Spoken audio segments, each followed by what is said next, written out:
Welcome to Chronicles and Legends. Please hit that subscribe and let us know where in the world are you tuning in from. Let's get started. You've heard of the Headless Horseman in Sleepy Hollow. But what if I told you that terrifying rider was real, born in blood on the lawless frontiers of America? From Texas shootouts to cursed roads in Illinois, this legend rides across centuries, and it didn't start or end where you think. Let me take you into the darkest corners of American folklore. Chapter 1: The Curse of El Muerto. Forget everything you think you know about Headless Horseman. This isn't a Halloween fairy tale or a sleepy little town in New York. This story takes us deep into the brutal heart of 1800s Texas, into a place so lawless, so soaked in blood, it earned the name No Man's Land. Here, legends didn't just ride under the moonlight. They screamed, galloped, and haunted the living. This is the tale of El Muerto, the dead one. A man so feared in life, he was made immortal in death. Between the Nueces and the Rio Grande rivers, there was once a stretch of land that even the law dared not linger in. A wild, ragged strip of the frontier crawling with outlaws, cattle rustlers, and horse thieves. The crimes here weren't just common, they were personal. Livestock was wealth, reputation, survival. Enter Vidal, a notorious Mexican outlaw with a face few ever saw and lived to describe. By 1850, he was one of the most wanted men in Texas. The bounty on his head, big enough to draw the attention of two equally ruthless legends, Texas Ranger Taylor Creed and his towering, ferocious partner, William Bigfoot Wallace. Now, Bigfoot Wallace wasn't your average ranger. He was a 6'6" wall of vengeance with a taste for frontier justice that went far beyond handcuffs. And when Vidal made the grave mistake of stealing Creed's prized Mustangs, while the two rangers were away fighting Comanche attacks, he sealed his fate. Creed and Wallace wasted no time. Together with a neighboring rancher named Flores, they tracked Vidal's gang across the sun-bleached land, following hoofprints and whispers of stolen horses. When they found the camp, it was dusk. Shadows long, the fire low. The perfect hour for ghosts to be born.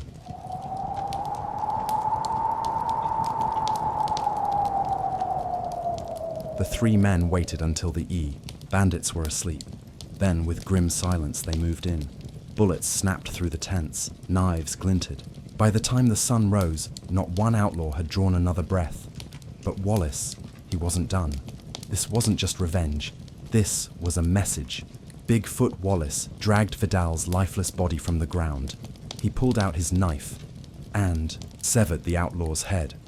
Then, in one of the most chilling acts of psychological warfare the frontier had ever seen, he strapped Vidal's decapitated body upright to a wild Mustang, arms tied to the saddle horn, torso cinched firm, the head fastened to the saddle itself, wearing Vidal's own hat. Then they let the horse go, wild, free, galloping across the plains like a demon from hell.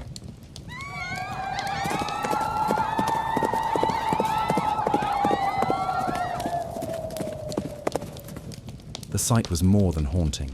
Cowboys and native warriors alike swore they saw a headless horseman roaming the scrublands, blood dripping from his neck, hat bouncing with every ghostly ride. They started calling him El Muerto, the dead one. But this wasn't just a spooked horse and a gruesome prank. It became something more, something cursed. Soon, the legend took on a life of its own. Travelers told of a headless figure riding under the moon. Some claimed he moaned as he passed. Others swore he shrieked, "It is mine! It is mine!" into the night. One sighting, written down in 1917, tells of a couple camping near a stream on their way to San Diego, Texas. As they sat by their fire, a massive grey stallion tore through the brush. On its back, a headless man, swaying, blood-stained, and screaming. They left that camp and never returned to the area again.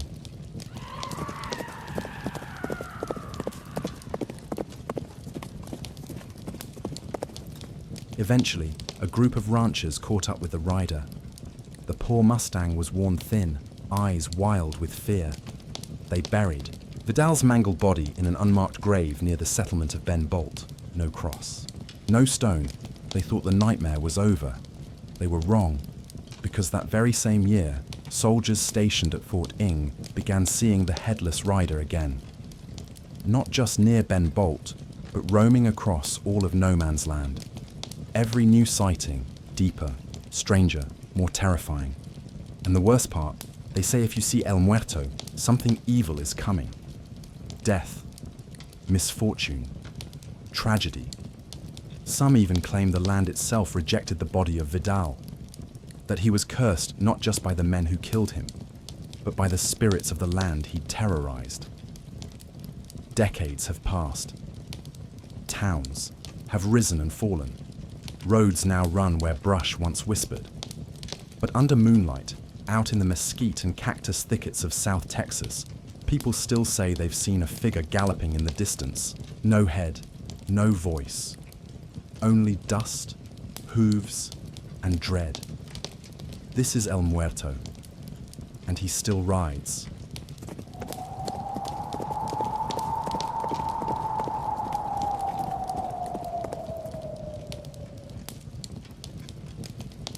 But El Muerto is just one of the legends in this haunted cavalry of the damned. In our next chapter, we travel north to a quiet creek in Illinois, where another headless rider waits in the shadows. His name, Joel Lakely, and his story is even more disturbing.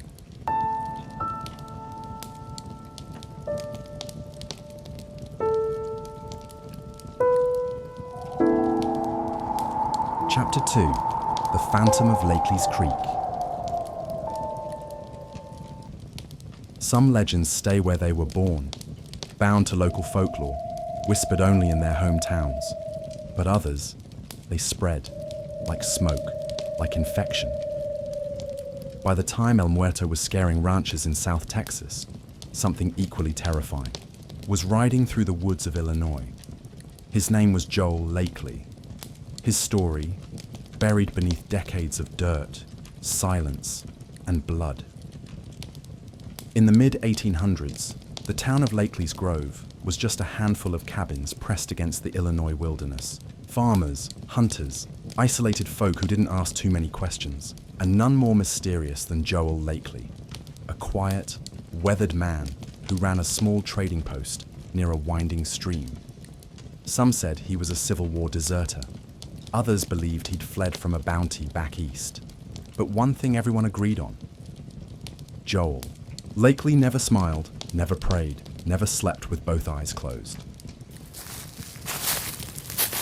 Then, one day, Joel vanished. It was a cold March morning in 1857 when two trappers found his horse wandering near the creek. Saddle torn, blood on the reins. They followed the trail upriver and found Joel Lakely's body, slumped against a tree. Still warm, his hands clutched, at a deep wound on his chest. But what turned their stomachs cold? His head was gone.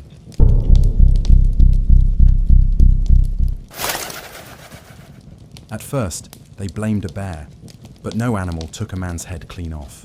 No animal left behind perfect boot prints.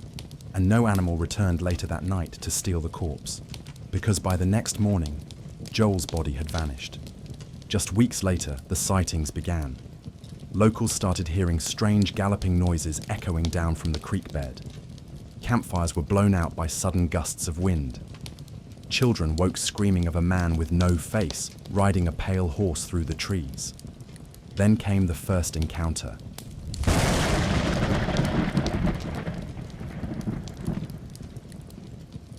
A farmer's wife named Eliza Hart claimed she saw a rider pass their cabin at dusk. She said his clothes were soaked in blood. His neck ended in ragged flesh, and where a head should have been, nothing but black air. Her husband didn't believe her until the next night, when he saw it too. Over the next few months, sightings of the headless rider became more frequent. Horses refused to go near the creek. Dogs whimpered at the tree line, and crops near Joel's old cabin withered, no matter the season. The people tried everything. They built a cross near the creek. They held a midnight prayer circle. A preacher even tried an exorcism, but nothing worked. The phantom kept riding. Then came the first death. A local trapper was found near the creek with his neck snapped, his head facing the wrong way. His horse, gone. His last words, overheard by a terrified doctor. He rides. He don't see, but he finds. By the 1880s, the town of Lakely's Grove was all but abandoned. But stories of the Headless Rider didn't die. In fact, they spread north, east, across old wagon trails and into whispered barroom tales. Folklorists who studied the sightings noticed eerie similarities between El Muerto of Texas and Joel Lakely of Illinois. Both died violently. Both were beheaded. Both returned, riding. But one researcher, Dr. Evelyn Monroe of the Chicago Historical Society, found something else, something chilling. In her 1909 field journal, she wrote, "Each rider emerges in a place where violence and betrayal intersect. They appear tied not to their own vengeance, but to the horses they rode in life, as though the beast becomes the tomb." Dr. Monroe died in 1911. She was thrown from her horse near Lakely's Creek. Her body was found in the mud. Her head was never recovered. Two riders, two different regions, two different centuries, but they share a horrifying thread, a cursed return, a violent death, and an eternal ride. Are these ghost stories, or something more ancient? Some believe the riders are spirits of unrest.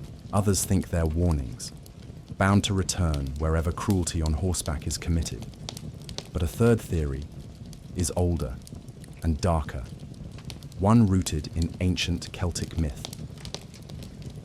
In the myths of Ireland, there is a figure known as the Dullahan, a headless horseman who rides with his skull tucked under one arm.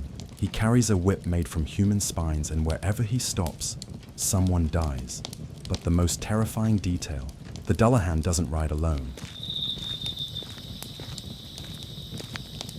He is said to be part of a cursed cavalry, souls of the violently slain, doomed to ride their steeds until Judgment Day.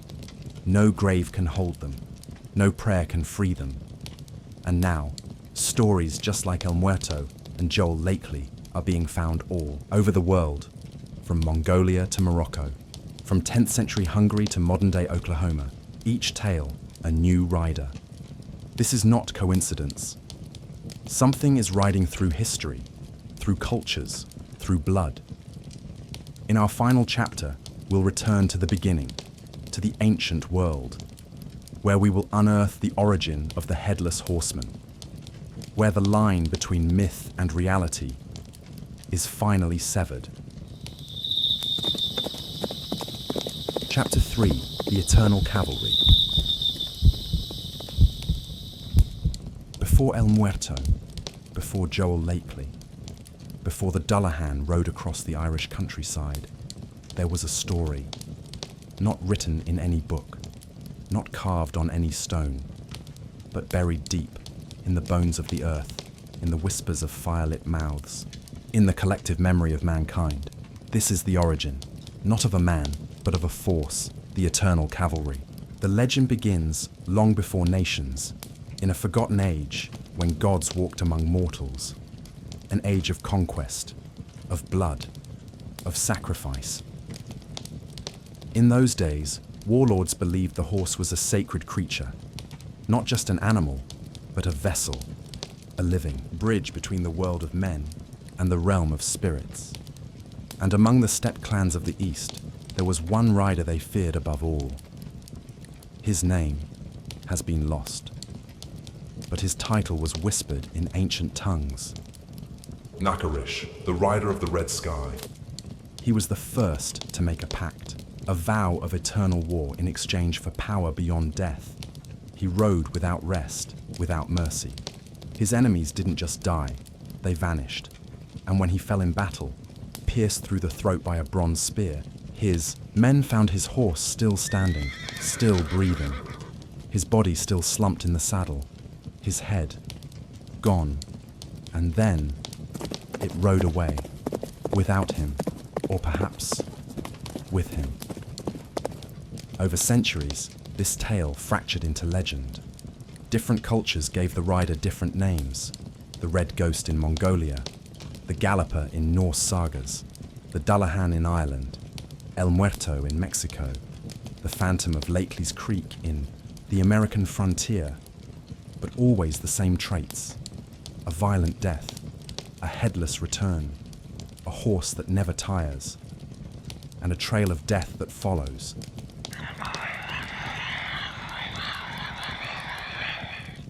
These are not coincidences. They are symptoms. Each story is a crack in the seal, a leak in the dam, proof that the Pact of Nakarish never died.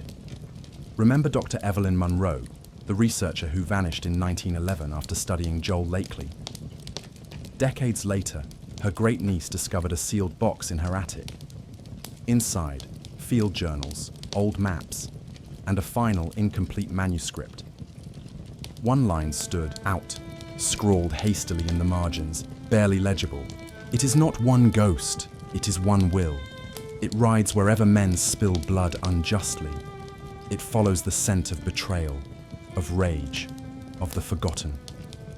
She believed the Headless Horsemen were echoes of Nakarish, not separate spirits, but fragments of his original curse. A cavalry of the damned.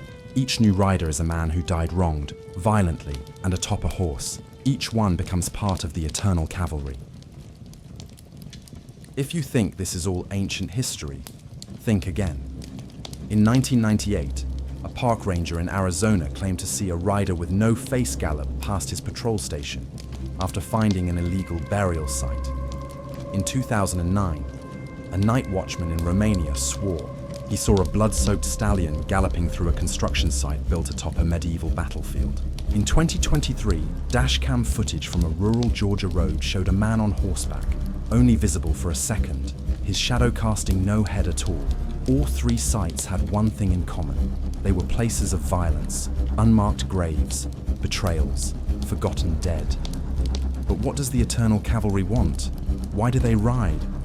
Some say they are judges, hunters of the wicked. Others say they are trapped, bound by oaths made in rage and sealed in blood.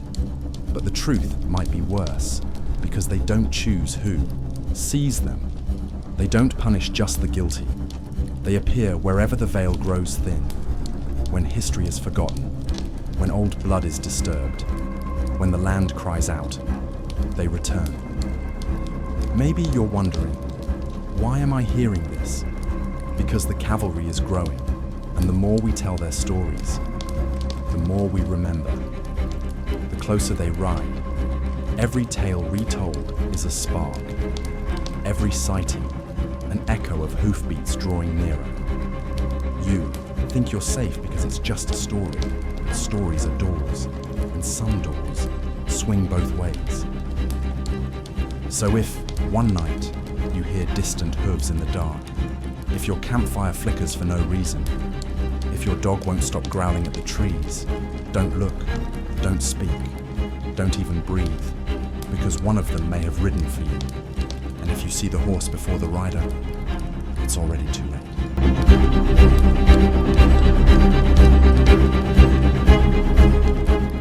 Thanks for watching.